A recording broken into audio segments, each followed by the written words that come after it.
جب قبر کھودی جا رہی ہوتی ہے نا تو اس وقت روح فرشتوں کے انڈر میں اس وقت بھی ہوتی ہے، تو بس جتنی دیر قبر کھودنے میں لگتی ہے بس جتنی جلدی بس اتنی دیر مردے کو روکنا چاہیے۔ یہ جو چلا آ رہا ہے کہ بھائی اب فلاں آنے والے ہیں، اگر کوئی بہت زیادہ ایسی مصیبت آ پڑی ہے کہ چلو یار بغیر اس کے آئے کام ہی نہیں بنے گا، تو پھر اس کنڈیشن میں تھوڑا سا ویٹ انسان کو کر سکتا ہے۔ لیکن اب تو یہ ہو گیا ہے نا کہ اگر رات میں شام کے وقت کسی کا انتقال ہو رہا ہے تو اب وہ صبح سے پہلے تدفین کریں گے ہی نہیں، تو بھائی اس سے مردے کو تکلیف ہوتی ہے، اس کی روح کو بے چینی پریشانی ہوتی ہے۔ وجہ یہ ہوتی ہے کہ وہ فرشتوں کے اندر میں اس وقت بھی ہے، اس وقت بھی جنازے سے لے کر انسان کے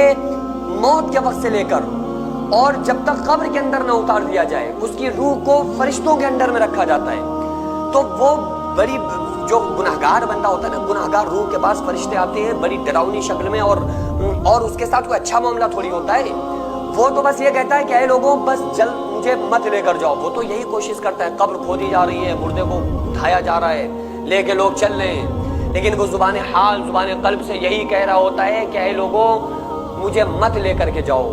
مجھے مت میرے بیوی بچوں سے جدا کرو، مجھے مت میرے گھر سے الگ کرو۔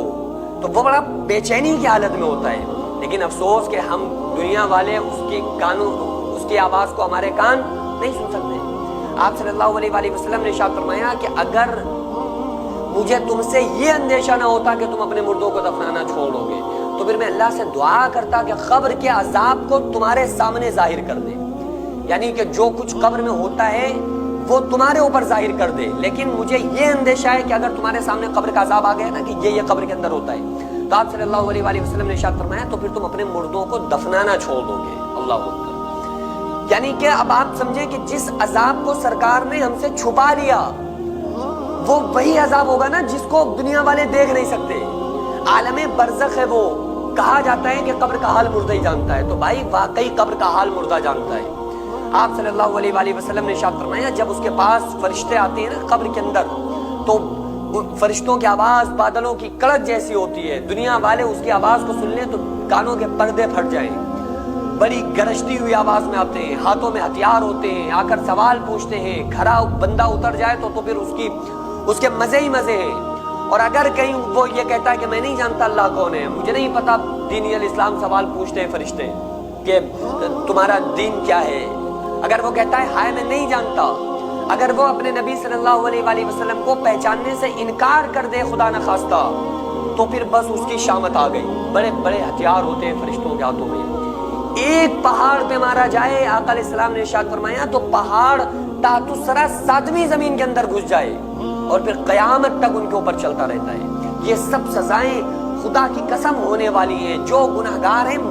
انتقال کر کے ہو رہی ہیں، لیکن ہمارے سمجھ میں اس لیے نہیں آ رہا ہے کیونکہ یہ اللہ تعالیٰ نے ہمیں امتحان میں ڈالا ہوا ہے کہ بس ایمان لاؤ غیب پر، الذین یؤمنون بالغیب، ایمان والے وہ ہیں جو غیب کی باتوں پر ایمان لاتے ہیں۔ بھائی آپ کو ماننا پڑے گا کیونکہ یہ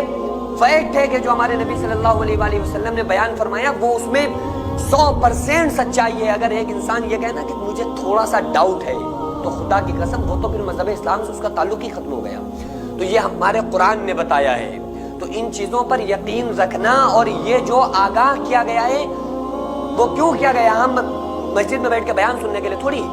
صرف اس لیے کہ ہم پھر اپنی زندگی کو چینج کرنا شروع کریں، ہم موت کی تیاری کریں۔ کب موتو قبل ان تموتو، مر جاؤ مرنے سے پہلے۔ کیا مطلب ہے؟ اپنے آپ کو مار دو، یعنی اپنی خواہشات ختم کر دو، بیجا جو خواہشات ہیں نا بلا وجہ والی ان کو ختم کر کے آخرت کی تیاری میں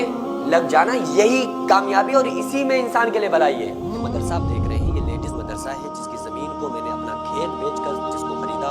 اور ایک منزل تک بنانے کا فی الحال ارادہ ہے، انشاءاللہ بنا لوں گا، لیکن اس کے بعد اس میں کروڑوں روپے کا خرچ ہے۔ آپ لوگوں سے گزارش ہے زیادہ سے زیادہ اس میں تعاون کریں، اللہ تبارک و تعالیٰ اس کا اجر آپ کو 70 گنا آخرت میں، 10 گنا دنیا میں، اور مرنے کے بعد قیامت تک اللہ تعالیٰ اس کا ثواب آپ کو عطا فرمائے گا۔